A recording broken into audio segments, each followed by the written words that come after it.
Alright, what's up everybody? The Setup Man coming at you today from virtual Las Vegas Motor Speedway, driving an Xfinity car in test session, and this is going to be a custom setup.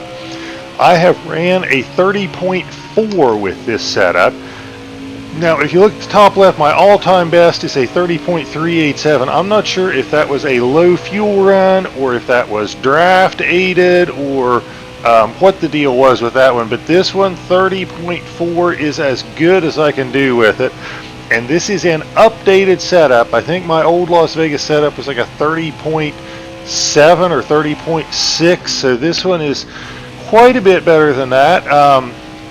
This is a little looser setup than I normally run, but I'm starting to learn how to use lower sway bars and higher track bars and still be able to make the car pretty drivable. But if it is too tight or too loose for you, tighten it up by going up a click, maybe 2 clicks on the front sway bar, and it should alleviate any problems you got with a tight setup. And there is the 30.4 that I'm looking for right off the bat. How about that? Let me talk about how to get around Vegas here, and then we will go to the garage, show the setup, and then and I will talk about few things. I've been running against some really fast guys and guys that are dominating the all-time leaderboards, and I had to find ways to get faster, and I had to come up with a little bit looser setup.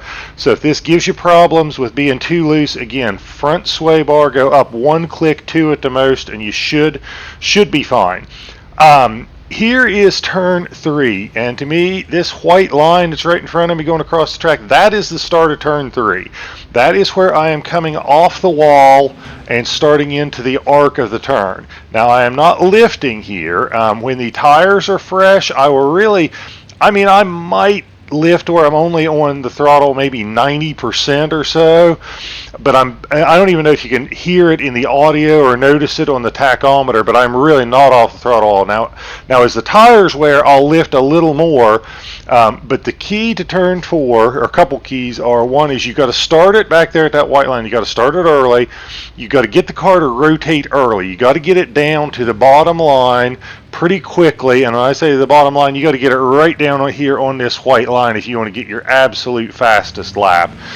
And then you just kind of ride the white line all the way around till you get to corner exit, and then you drift up some. But you want to be, right down here, as close to this white line as you can get without getting on the apron.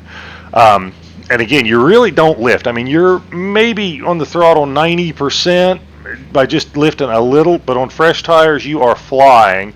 Now at corner exit, you're going to let it drift up, and you're going to come up, and you're looking for, as you let it drift out towards the wall, this V in the webbing here. When you see that V in the webbing, that is as close as you want to get to that outside wall, and then you start arcing it down. And as you start arcing it down, you're going to get it down all the way to where you are on the apron when you are hitting the start-finish line. Now on fresh tires, I'll be running 187, 188 here at the line, and that's how I know I've got off the corner good. Now as the tires wear, you're obviously going to go a little slower. Then I'm going to let the car come back up, and I want to be up against the wall.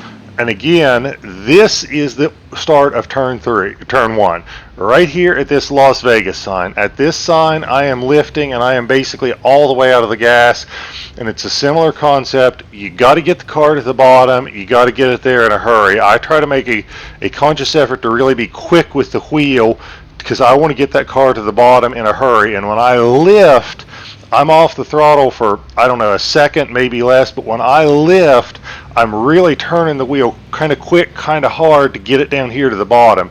The idea is rotate the car early in the turn so that when you're coming off the corner, you're not turning the wheel harder left, you're straightening it up, because as you're turning it harder left, you're scrubbing off speed. So you want to be straightening it up when you're exiting the corner, and to do that, you got to get the car rotated early.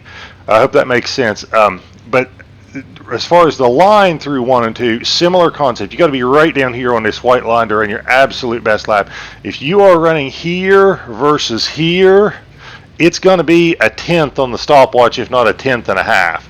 So to get your absolute best lap, you got to be right down on that bottom, right against that white line, as close to the apron as you can get. When you come out of the corner, you're going to let it drift up and get above the suggested line a little bit on exit, and then you're just going to ride right along the wall all the way down to the entrance to turn 3. But that is how I get around Vegas. Let's go look at this setup. I will tell you, this setup is my updated setup. My previous setup, I don't think was that fast. It was a 30.6 or 0.7, and I think it was not maybe as good on the long run. Anything crazy here? Anything I want to talk about? Gear or bump and rebounds are pretty, nothing real crazy there. I've started running higher front weight and higher wedge. What that does is both those tighten it up. The front weight especially on entrance, the wedge seems like more on exit, but those things are things that tighten the car up because I am running a pretty low sway bar in a 1.500, and I'm running maxed out track bars at 15. That lower sway bar and higher track bar really loosen the car up. So I kind of, to get it back in balance, I adjust the front weight and wedge. Tire pressures are pretty standard or close to it for what I run in a mile and a half. It seems like you got to run the tire pressures up 55 or higher, and you pick up a little more speed on the straightaways by running those higher tire pressures, and then I adjust the left sides proportionately. Since I am running a looser setup, I'm doing something with the springs to keep it from getting a little bit too loose.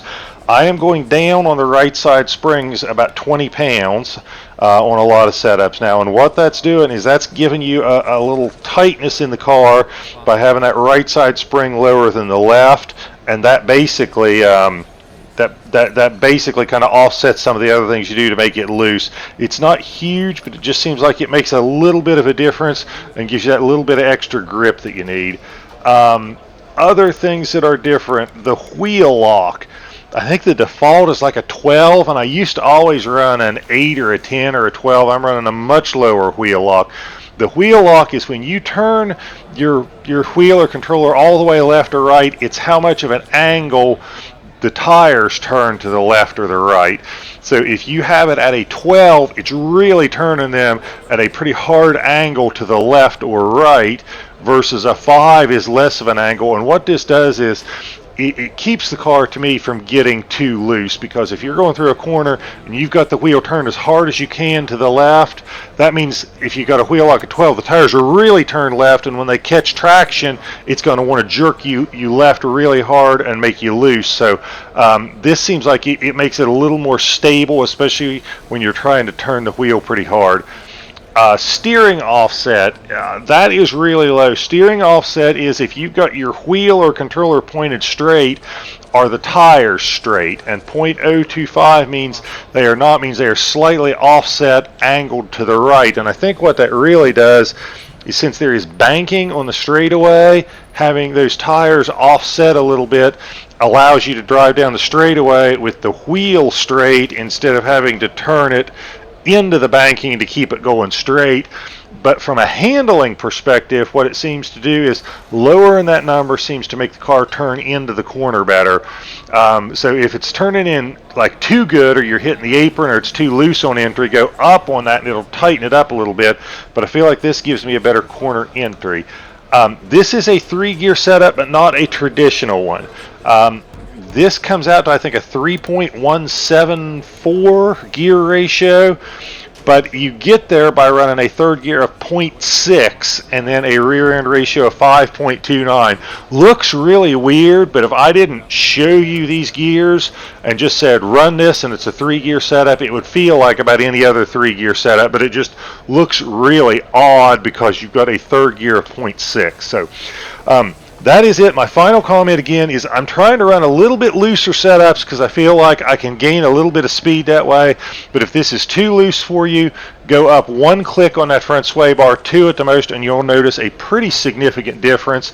And I think you'll be pretty happy with it if loose is your problem with this. But anyway, try it out. Give me some feedback. Let me know what you think. Hope you win lots of races with it, turn lots of fast laps, and hope you guys have a great day, and thank you for supporting the channel and watching the video.